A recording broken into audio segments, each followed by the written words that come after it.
నమస్తే రాజా గారు. నమస్కారం అండి. డాక్టర్ గారు, సీజనల్ గా వారికోస్ వెయిన్స్ ఎక్కువ అవటం కానీ తక్కువ అవటం కానీ ఇబ్బంది పెట్టడం కానీ ఇలాంటి అంశాలు ఉంటాయండి?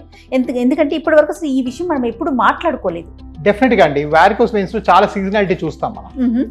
సో ఒక సీజనాలిటీ ఏంటంటే మనం చూసేది సమ్మర్ మంత్స్ లో చాలా బ్యాడ్ అవుతుంది. ఓకే, చాలా ఎక్కువ అవుతుంది. చాలా ఎక్కువయ్యి మనకి ఏంటంటే లోపల పుళ్ళు పడిపోవడము, ఆ హీట్ వల్ల అవన్నీ సాగటము, ఇవన్నీ జరుగుతాయి. ఆ హీట్ వల్ల వెయిన్స్ సాగి బ్లడ్ అంతా దగ్గర ఇంకా ఎక్స్ట్రా కూరుకొని ఉండిపోవడము, ఇవన్నీ జరుగుతాయి. అలానే ఇది ఇన్ఫెక్షన్ సీజన్. ఇప్పుడు ఫర్ ఎగ్జాంపుల్ రైనీ సీజన్ లో మనకు రకరకాల బ్యాక్టీరియాలు, వైరస్లు అన్నీ ఉంటాయి. అవునండి. సో అలాంటప్పుడు ఏంటంటే ఈ బాడీలో ఇన్ఫెక్షన్ టెండెన్సీ పెరుగుతుంది. అలాగా కొన్నిసార్లు కాళ్ళలో అధికమైన ఇన్ఫెక్షన్స్, ఇప్పుడు మేము ఫర్ ఎగ్జాంపుల్ ఇవాళ నేను ఆల్మోస్ట్ 11 ఇన్ఫెక్షన్ చూసాను. సివియర్ సెల్యులైటిస్, కాళ్ళల్లో వచ్చే ఇన్ఫెక్షన్ ని మనం సెల్యులైటిస్ అని సంబోధిస్తాం. వీటి కౌంట్ కూడా చాలా పెరిగిపోతుంది, గణనీయంగా పెరుగుతుంది రైనీ సీజన్ లో. అలానే కొంచెం వింటర్ వచ్చేటప్పటికి కాస్త టెంపరేచర్ సర్దుకొని కొంచెం శీతలంగా ఉండటం వల్ల ఆ వెయిన్స్ అంత సాగవు.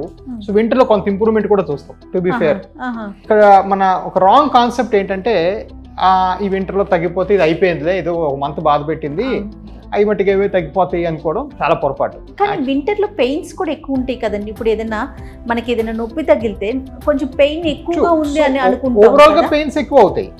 బట్ ఈ అక్యూట్ ఇన్ఫెక్షన్ అంటే బాగా వాచిపోవటం, సెల్యులైటిస్, ఎర్రగా అవటం, కాలు ఉబ్బిపోవటం, ఇలాంటివి అంత గమనించాం వింటర్ లో.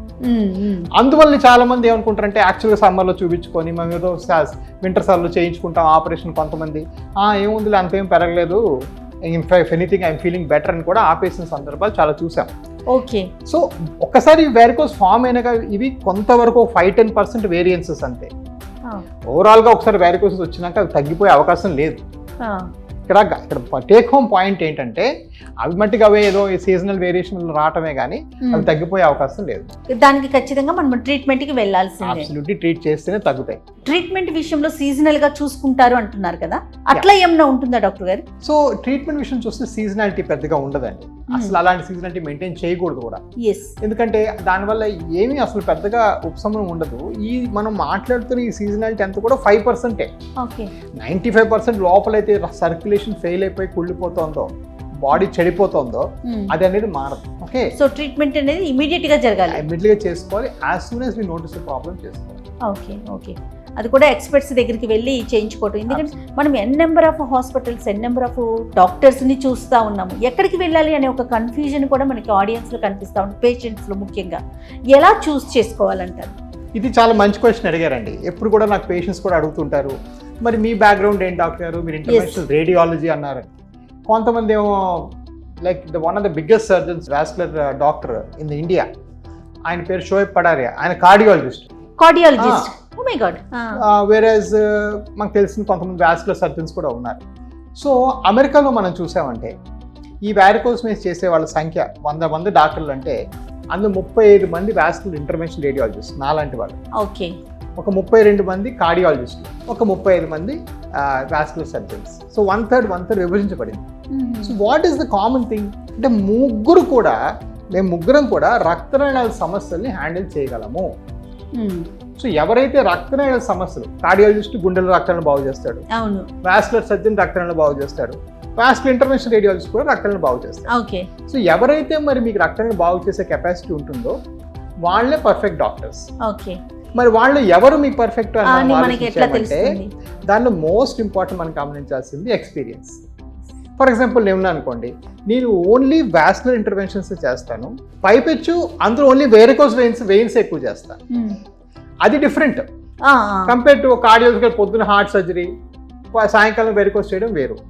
ఒక వాస్కులర్ సర్జన్ బ్రెయిన్ బైపాస్ చేసి నెక్స్ట్ డే వెరికోస్ వెయిన్స్ చేయడం వేరు. ఎందుకంటే ఇది ఒక ఎక్స్ట్రీమ్లీ కాంప్లికేటెడ్ సైన్స్. దీని మీద డీప్ అండర్స్టాండింగ్ ఉండి ఇదే ఒక ఫీల్డ్ గా మనం ప్రాక్టీస్ చేస్తేనే ప్రాక్టీస్ చేయగలం.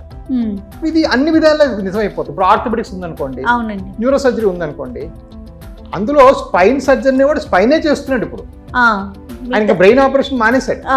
అదే విధంగా ఆర్థోపెడిక్ వాళ్ళు ఎవరైతే స్పైన్ చేస్తున్నారో వాళ్ళు స్పైనే చేస్తున్నారు. సో డిపార్ట్మెంట్ వైజ్ గా మనకి అవైలబిలిటీ అనేది పెరిగింది.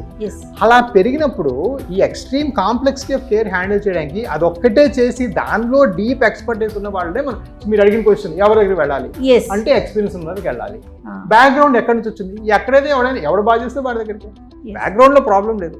కానీ ఎక్స్పీరియన్స్ బ్యాక్గ్రౌండ్ నుంచి మీరు ఏం నేర్చుకున్నారు, ఏం చేస్తున్నారు అనేది మోస్ట్ ఇంపార్టెంట్ అయిపోతుంది. ఓకే. ఎందుకంటే ఈ ఫార్మల్ గా ఉన్న ట్రైనింగ్స్ ఏవైతే ఉన్నాయో, మనం ఏదో ట్రైనింగ్ కరికులం ఎంఎస్, ఎంసీహెచ్, ఎండి ఇవన్నీ ఎప్పుడో 40 ఏళ్ళ క్రితం రాసిన పుస్తకాలు. సో దానిలో సరిపోయినంత అడిక్వేట్ చేంజెస్ అవ్వలేదు మన ప్రాక్టీస్కి సరిపోయినవి. ఫర్ ఎగ్జాంపుల్, నేను ఇండియా వచ్చేదాకా 2014 దాకా ఈ స్కానింగ్ చేసుకుంటూ వెరికోస్ చేయడం అనేది ఎవరికీ తెలియదు. ప్రతి వాళ్ళు ఎక్స్ అని మార్క్ చేసి ఎవరికో దగ్గరకు పంపించి స్కానింగ్ వాళ్ళు చేసిన గుర్తులు పెట్టుకుని ఆపరేషన్ చేసేవారు. అవునవును. ఫస్ట్ అది రివల్యూషన్ చేసింది నేనే 2014లో.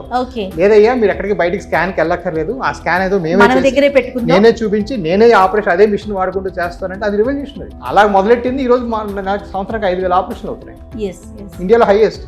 సో ఈ రివల్యూషన్ తేడం కారణం ఏంటంటే నా రేడియాలజీ బ్యాక్గ్రౌండ్.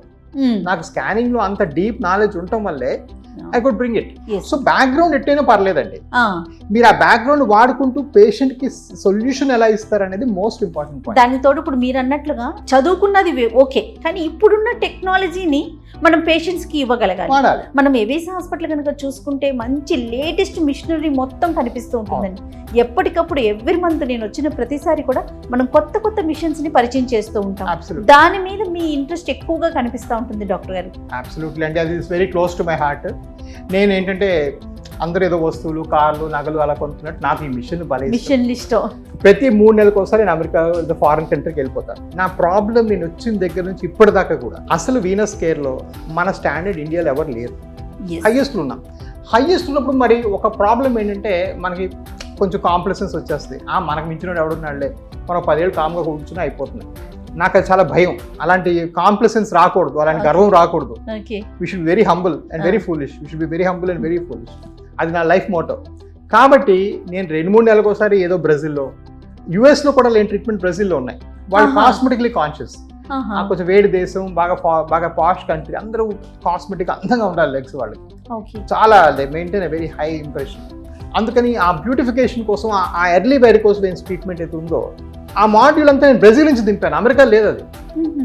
మెయిన్ అంటే హాఫ్ ఆఫ్ అమెరికా చల్లగా ఉంటుంది, పొడుగు దుస్తులు వేసుకుంటారు. సెకండ్ హాఫ్ అమెరికాలో ఇన్సూరెన్స్ లేకపోతే ఎవరు ట్రీట్మెంట్ చేసుకోరు.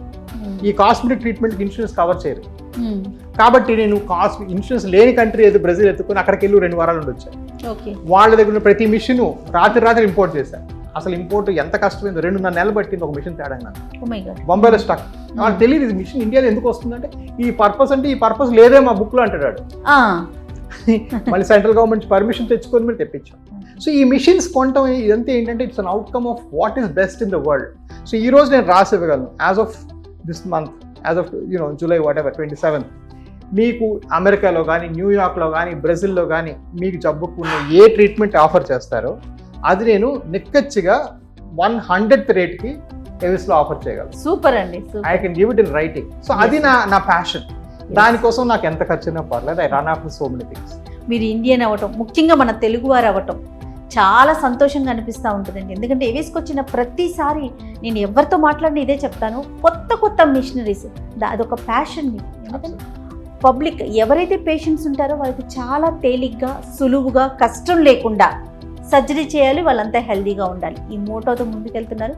సూపర్ అండి. థ్యాంక్ యూ సో మచ్ రాజా గారు. నమస్తే.